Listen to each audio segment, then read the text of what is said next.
Hello everyone, kids garden tutorial पे आप सभी का स्वागत है।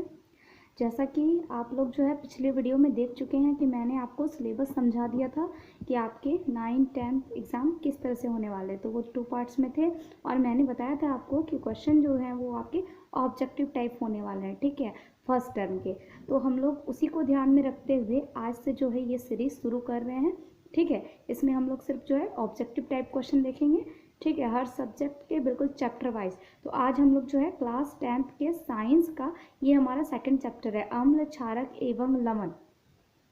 तो आज इस चैप्टर से जितने भी आपके एमसीक्यू टाइप क्वेश्चन निकल सकते थे उस सारे को मैंने छाट करके यहाँ पे लिखा है, ठीक है। आप चाहो तो इसको नोट भी कर सकते हो, है ना, और सुनने का तो आप ध्यान से सुनेंगे ही, ठीक है, बट नोट कर लेंगे तो ज़्यादा बेटर रहेगा।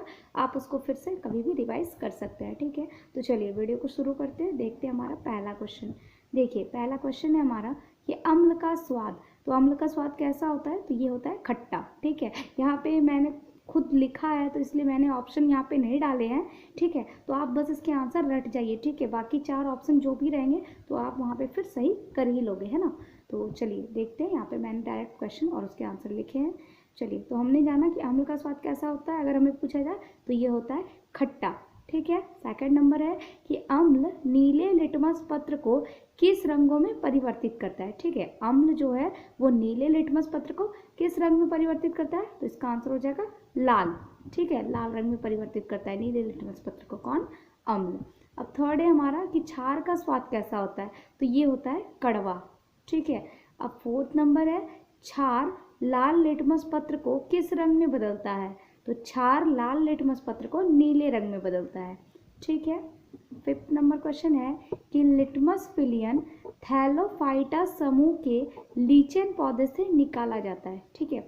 लिटमस पेपर जो होता है वो किससे निकाला जाता है? तो थैलोफाइटा समूह के लीचेन पौधे से निकाला जाता है, ठीक है। लिटमस पेपर का यूज़ क्या है? तो वो अम्ल और क्षार का बताता है, कौन सा अम्ल है और कौन सा क्षार है, ठीक है, उसी के लिए यूज़ होता है उसका। नेक्स्ट हमारा 6 नंबर का क्वेश्चन है अम्ल एवं क्षारक की अभिक्रिया के परिणाम स्वरूप क्या बनता है, ठीक है। यानी अम्ल और क्षार का जब अभिक्रिया कराया जाता है तो बनता क्या है? तो उसमें लवण और जल बनता है, ठीक है, लवण तथा जल बनता है इसमें, ठीक है। आप चाहो तो इसके स्क्रीनशॉट ले सकते हो, नहीं तो आप वीडियो को पॉज करके भी नोट डाउन कर सकते हैं, ठीक है। चलिए 7 नंबर देखते हैं हम। अधात्विक ऑक्साइड की प्रकृति कैसी होती है, ठीक है। अधात्विक ऑक्साइड की प्रकृति कैसी होती है? तो ये होती है अम्लीय, ठीक है। 8 नंबर क्वेश्चन है कि धातु के साथ अम्ल की अभिक्रिया करने पर कौन सी गैस उत्पन्न होती है? धातु के साथ अम्ल की अभिक्रिया, तो कौन सी गैस रिलीज होगी? तो ये है हाइड्रोजन गैस, ठीक है। नेक्स्ट क्वेश्चन हमारा देखते हैं, क्वेश्चन नंबर 9। किसी विलयन में उपस्थित हाइड्रोजन आयन की सांद्रता किससे मापते हैं, ठीक है। किसी भी विलयन में उपस्थित हाइड्रोजन आयन की सांद्रता किससे मापते हैं? तो पीएच स्केल से, ठीक है, पीएच स्केल से। आप लोगों से रिक्वेस्ट ये होगा कि आप लोग जो है ना वीडियो को ज़्यादा से ज़्यादा अपने दोस्तों के साथ शेयर कीजिएगा, ठीक है, क्योंकि अगर आप शेयर करते हो ना और अच्छे रिस्पॉन्स आते हैं, अच्छे कमेंट आते हैं, वो हमारे लिए थोड़ा सा मोटिवेशन का भी काम करता है और थोड़ा सा एनर्जी भी मतलब हमारे अंदर थोड़ा भरता है कि हम और उस चीज़ को करने के लिए प्रेरित होता है, ठीक है। तो आप लोगों से ये हार्डली रिक्वेस्ट होगा कि आप लोग ज़्यादा से ज़्यादा वीडियो को शेयर कीजिएगा, ठीक है। चलिए 10 नंबर क्वेश्चन देखते हैं हम लोग। पीएच स्केल में 0 अधिक अम्लता से 14 अधिक क्षारीय तक पीएच ज्ञात किया जाता है, ठीक है। हमने बताया अभी आपको कि पीएच स्केल जो होता है क्या होता है उससे, तो किसी विलयन में उपस्थित हाइड्रोजन आयन की सांद्रता को मापते हैं। देखिए थोड़ा सा मैं यहाँ पे डिस्क्राइब कर देती हूँ, ठीक है, चीज़ों को समझना भी बहुत ज़रूरी है, ठीक है। तो मान लीजिए इस तरह का कुछ पीएच स्केल होता होगा, ठीक है। यहाँ पे देखिए आपका 0 से ये शुरू होता है और कहाँ तक जाता है? 14 तक जाता है, ठीक है।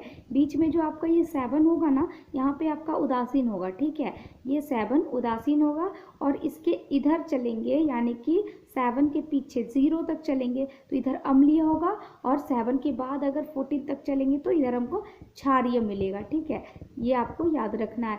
7 से पीछे जाएगा तो अम्लीय, और 7 के बाद जाएगा तो क्षारीय, और 7 में रहेगा तो उदासीन होगा। ठीक है, ना अम्लीय ना क्षारीय। ठीक है, तो यहाँ पे उसी पीएच स्केल में बात की जा रही है कि 0 जो होगा वो सबसे अधिक अम्लता दर्शाएगा, और 14 जो होगा वो अधिक क्षारीय होगा। ठीक है, तक पीएच ज्ञात किया जा सकता है। तो यहाँ पे 0 से 14 तक ज्ञात किया जा सकता है। ठीक है, अब नेक्स्ट है जठर रस का पीएच मान क्या होता है। ठीक है, जठर रस यानी कि पाचक रस होता है जो हमारे भोजन को पचाने में मदद करता है। ठीक है, तो उसका पीएच मान पूछा गया, तो ये होता है 1.2। ये आपको याद कर लेना है। ठीक है, ये आज तो आपको काम आएंगे, ये आगे भी आपको बहुत काम आएंगे। ठीक है, तो ये सब क्वेश्चन बहुत इंपॉर्टेंट है, तो आप लोग इसको अच्छे से देखिएगा।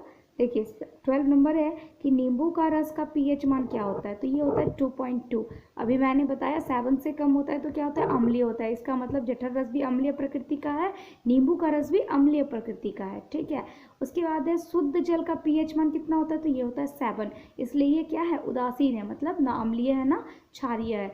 नेक्स्ट है हमारा रक्त का पीएच मान कितना होता है, तो 7.4। इसका मतलब हमें क्या पता चल रहा है, 7.4 का मतलब है, देखिए 7 से अधिक है, इसका मतलब रक्त जो है वो क्षारीय प्रकृति का होता है। हो सकता है आपको एग्जाम में इस तरह भी पूछ दिया जाए कि नींबू का रस किस प्रकृति का होता है। ठीक है, तो यहाँ पे हमें इसके पीएच मान से ही पता लग रहा है कि ये किस प्रकृति का है, अम्लीय है या फिर क्षारीय है।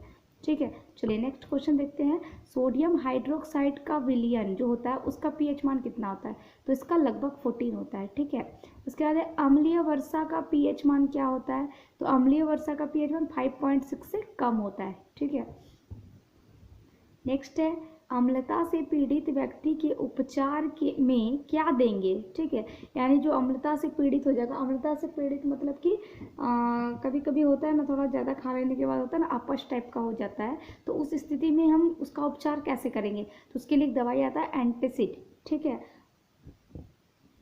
इससे हम लोग उसका उपचार करेंगे। अब नेक्स्ट है कि दंत क्षय होने के लिए पीएच कितना होना चाहिए, तो 5.5 से कम। इसका मतलब अगर हमारे मुंह का जो पीएच है वो 5.5 से कम होता है तो हमारे दंत क्षय होने की समस्या जो है उत्पन्न हो सकती है। ठीक है, दंत क्षय मतलब दांत में प्रॉब्लम। ठीक है, नेटल के पत्ते में कौन सा अम्ल पाया जाता है। ठीक है, अब देखिए हम लोग अम्ल के बारे में जानेंगे, किसमें कौन सा अम्ल पाया जाता है, तो देखिए नेटल के पत्ते में कौन सा अम्ल पाया जाता है, तो ये है मैथेनोइक अम्ल।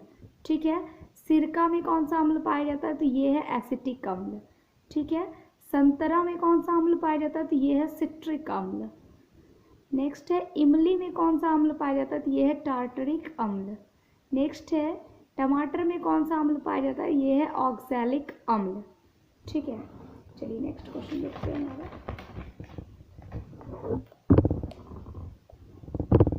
फिर है खट्टा दूध या फिर दही, इसमें कौन सा अम्ल पाया जाता है, तो ये है लैक्टिक अम्ल। फिर है 25 नंबर नींबू में कौन सा अम्ल पाया जाता है, तो ये है सिट्रिक अम्ल।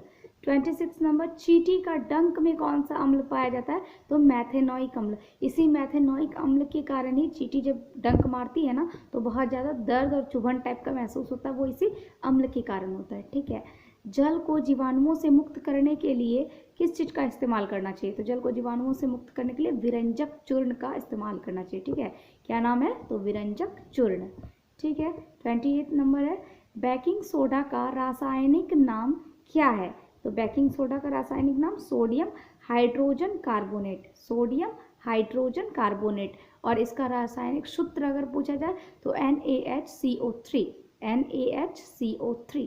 ठीक है, उसके बाद 29 नंबर है पावरोटी या केक को मुलायम एवं स्पंजी बनाने के लिए किस चीज़ का इस्तेमाल किया जाता है। ठीक है, ब्रेड जो होता है पावरोटी और केक को मुलायम, और देखते हैं स्पंजी का मतलब होता है, मतलब कि देखने में लगता है बहुत फुला हुआ लेकिन दबाएंगे तो फिर दब भी जाता है ना, और फिर जैसे छोड़ दिया तो वो अपने फिर आकार में आ जाता है, तो यही होता है स्पंजी। ठीक है, तो इसको बनाने के लिए क्या मिलाया जाता है उसमें, तो वो होता है बेकिंग सोडा। ठीक है, इसी के कारण वो ज़्यादा फूल भी जाता है ना।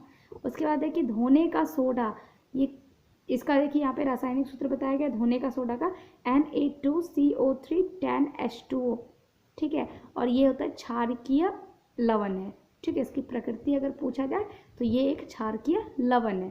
उसके बाद है जल की स्थायी कठोरता को हटाने के लिए किसका उपयोग होगा।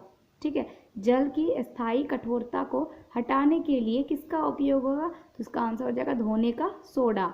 ठीक है, धोने का सोडा।